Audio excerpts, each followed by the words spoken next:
I think the training chart that you've put together of the simplicity of how you've organized training programs is really sheer genius, and like it was something that is interesting. I feel like I've been struggling with it for like 10 years in my career, putting together training programs and all these things I'd put together, and I think got them pretty simple.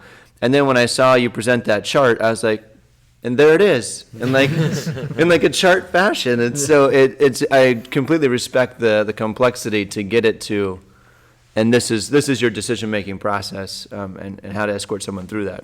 Hey, would you mind sharing the movement matrix with the audience? Yes. No. I mean, like in the show notes. Yeah, we can totally do that. Yeah, absolutely.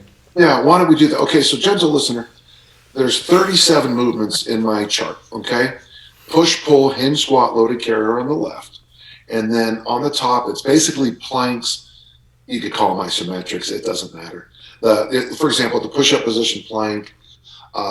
I used to use the bat wing exceptionally, but now with the TRX, with the T and the Y and the row, that covers it just as well as, and that way I don't have to have a bench in my facility. So a win-win.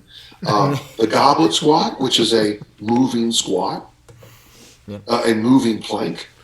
That's why I'll get right. The glute bridge, or the isometric hip thrust, and the farmer walk, which is again a moving plank. And very often with people, when I just get them to goblet squat and farmer walk, it exposes all their issues. That I don't even have to actually, I don't have to coach that much, because it's like, oh, I break right there. Yeah, I noticed that. Anyway, well, you noticed that too. So That's the key. And then, so that would be the plank, the basic plank family, okay? And don't forget the moving plank. This is conversations with Stu. I don't know but I know that's that wonderful dialogue, And then there's the traditional strength exercises, what we would all call, you see the bench press, the military, the row, the pull-up, hip thrusts, rack deadlift, the squat family, prowlers, and sled pulls. Okay. Then there's, I call them now anti-rotation, but that'd be the one-arm bench press, the one-arm press. Very important. My God, the more I work, the longer and longer I think that this particular column is maybe the fountain of youth. The anti-rotation. The single arm TRX row. When I first got a TRX, I thought it was the stupidest thing I've ever seen. They had this thing you young guys wouldn't know. It was called a DVD, and they had a thing called running in place. Well, why would you spend over $200 to run in place? Give me $50. I'll show you a cheaper one. When I did the single arm row, I'm like, okay, that's it. That's money. it. Yep. When you get into the hinge, I now moved away from a lot of other stuff. Now I have it be like running in hill, even marching in place as a hinge. And the way I measure asymmetry, this is a tool you guys might want to use with your ankle, knee, hip people, is when they march in place, grab, okay, so I got PVC pipes in my hands or broomsticks at the mid. So I got a 5-foot PVC pipe and I'm holding it in the middle. And then you march in place. And what you'll see sometimes is that you'll see one hand, you'll see the PVC pipe strike the face. Even the stupid people figure it out. So don't worry. It's a great feedback tool. What you'll see is it's a self-correcting gait. So march in place. So I'm a person of metal, okay? That's what we like to be called nowadays. As a person of metal, when I first did marching in place, I didn't have my gait back yet. Now, pretty soon that came around. Then I went for a walk around the block, and it took me 10 strides. Now, if I do something like a bound, you start to bound, this way. Well, that's not symmetry. You follow? Mm-hmm. Okay. And then the squat family, that's now I teach it with a bear hug carry and then a squat. And that's how I find asymmetries. If I could go back in the beginning, I wouldn't have invented the goblet squat. I probably would have done the bear hug carry squat. It's the same thing, but the bear hug makes it even less weightlifty, so the person falls back to one to a natural human movement that they know how to do, but they forgot. But the bear hug carry squat. So you're holding a 100-pound wrestling bag, and then I say squat. You stop, you squat, you stand up and go. You don't think because you're fighting this 100-pound thing, and you squat absolutely perfectly. And then in the asymmetries, it would be like the waiter walk, the suitcase carry, and the single side rack. For you guys, you're done. You don't need any more with that in the physical therapy world. That's going to cover most. But then I add ballistics. That would be like the kettlebell swing, the overhead ballistics, where you combine the squat and the sprint. And then after that would be the Olympic lifts, the snatch and clean jerk. But honestly, you could probably build one of the finest American football teams in the world by just getting up to the asymmetrical moves. You don't. Certainly, they would be better to do the next step, but they'd be pretty good. The weird thing about those damn like squat or hinge followed by sprints is how far people started throwing the implements after that. And then I realized with American football, it is how the game is played. Arm fighting, explosion down. Mm-hmm. Well, I think it's so brilliant. I'm not sure if you intended it, but it's so developmental as well. Because a lot of people, say they're 15, the high school football team, and they're already learning hang cleans, but they really haven't mastered all the sequences prior to that. And that's what I love about your chart is it has a developmental feel. Yes, and this is Russ, who was late, made a good comment. Russ, so there's two. So let's do this, though, Russ. I like what you're saying there. So you work with middle school kids. Push-up position plank, glute ham, goblet squat, farm work. I like that. I'm working with an elite 23-year-old athlete, end of a long season, beat up, needs a month plus off, say 6 weeks.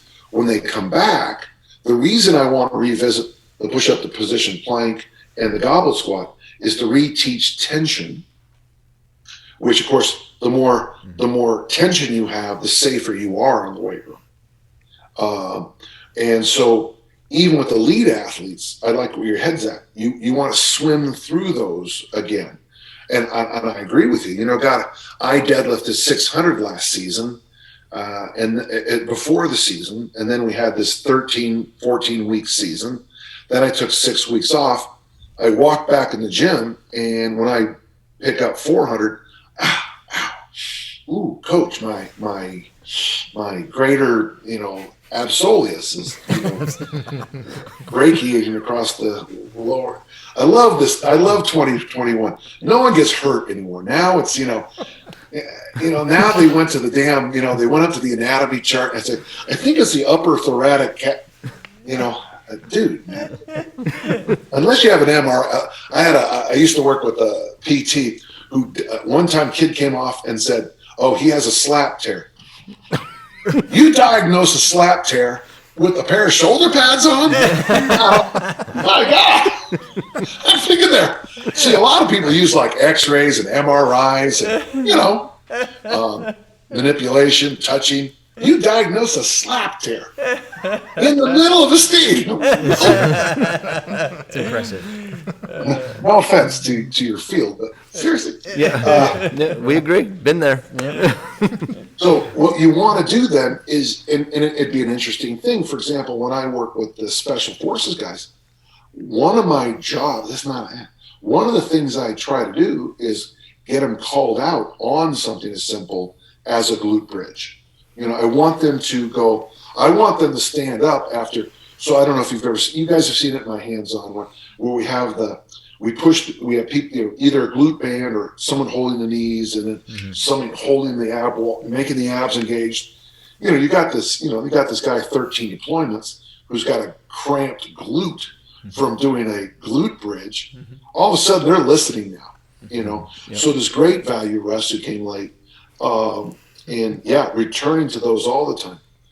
And the other nice thing about this is that I can say, okay, you're up to standard in the isometrics. And then you benched, you pressed enough, you pull up enough, your rack deadlift is good, your front squat is where it should be, your prowler is where it should be. Let's now move and then all of a sudden we see that your right side is significantly stronger than your left side. If we'd have kept lifting weights, that difference, I don't know if you guys ever seen high school boys bench press, but the joke is, on a 200-pound bench, they're benching 180 with their right hand and 220 with their left because they're so asymmetrical. Well, part of our job when they're 63, they'll be glad they did this. And then, of course, from there is when we want to do the real sports performance, which is focusing on and if you have the original one, those boxes I put in red, and then, of course, the hinges that are in yellow. From there, we want to develop more of the hinge family and get much more explosive and more work capacity. I call explosion snap. You take snap and work capacity, you shove the two words, and I call that snapacity. The high level performance is all about snapacity.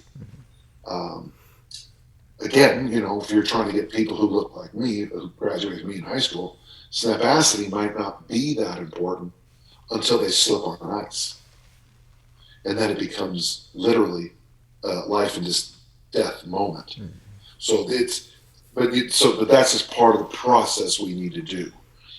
Here's the thing, and listeners, I have 37 exercises up there. If I go to a workshop and find something new, one of the things I try to do academically is pull out. So I make these, and I got some pets on my list that I've taken off. And I got to tell you, I mean, it's like a sad 5-year-old on Christmas morning who didn't get their lucky orange unicorn or whatever. I'll be like, I love that exercise, but this is better, Danny. I know, but I love this one. I'm so good at teaching it. And that, like when I worked with Brett Contreras, completely changed how I looked at the hinge squat and loaded carry. And I had to throw away my love affair with whatever the exercise was at the time. So that's something we can do. In your particular field is something I recommend. Is you could even do a matrix of. I don't want to get too specific, but where what you're looking for then, and I'm going to just use mine, but push, pull, hinge, squat, loaded carry. You fill this whole thing out, and what I found, this is about 12 years ago. I had a gap. I had no asymmetrical pull that was really a good one. One-arm rows, everyone thinks one-arm rows shows, but there's so much body English that you can use in a one-arm row. It wasn't nearly as good as having your heels together, knees together, in a push-up position, doing a strict row here, and then going the left arm, and everything kind of falls apart. So I knew there was a gap, and I actively sought out what I was missing. If you guys are working together in a corporate setting or in a group, high school coaching staff or whatever, what I constantly say is, if you fill out these charts, you look for your gaps. High school I'm working with, the coach called me. I said, I thought you were full of shit, but, sorry, can I swear? Oh, yeah, absolutely. That's fine. It's too late now. They had 26 different pulls that they used in their, pushes that they used in their program per year. And they had 2 pulls and only back squats, and then only half squats. Well, what can you guys see the gap there? Yeah, there was no squat variations, there were no pull variations, and way too many pushes. And so, and I got to tell you, you can imagine being at the staff meeting where the guy, Coach Chest is going, well, we need incline, decline, dips. That's great, but that's not making our kids play better in the field of play. We push ourselves off the ground better than any team in the league. Yes. That kind of goes back to your our asses are on the ground more than 18. Yeah.